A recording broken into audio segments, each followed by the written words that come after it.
igihe tuzatumbagira ku bicu tuzaba tunezerewe, twese tuzaba dutaye ya miruho, tuzaririmba indirimbo ya Mose.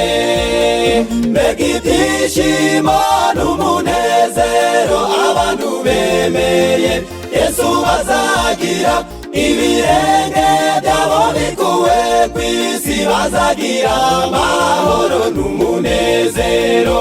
Igihe cyo gutaha kirasohoye, igihe cyo gushingirwa kirageze, abageni b'umwami nimwitegure, imyenda y'ubukwe irambagwa, marayika w'Imana ariwe arashira ikimenyetso mu ruhanga rwa buri mugeni we, marayika w'Imana ariwe arashira ikimenyetso mu ruhanga rwa buri mugeni we.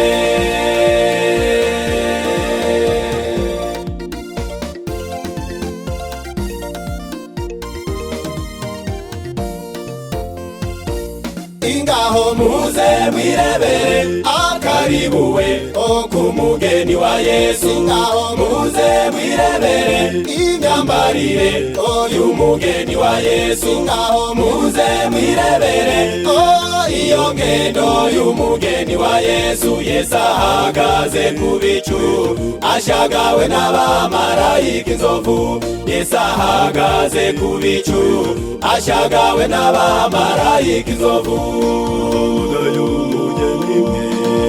Ati ngwino, ati ngwino, ati ngwino, ati ngwino, ati ngwino, ati ngwino, ati ngwino, ati ngwino, ati ngwino, ati ngwino, ati ngwino, ati ngwino, ati ngwino, ati ngwino, ati ngwino, ati ngwino, ati ngwino, ati ngwino, ati ngwino. Marembo y'ijuru azakinguka, Yerusalemu urahiriwe, ati ngwino. Inzugi z'umurwa zizakinguka, Yerusalemu urahiriwe, ati ngwino. Umugeni yinjire mu murwa, Yerusalemu urahiriwe, ati ngwino.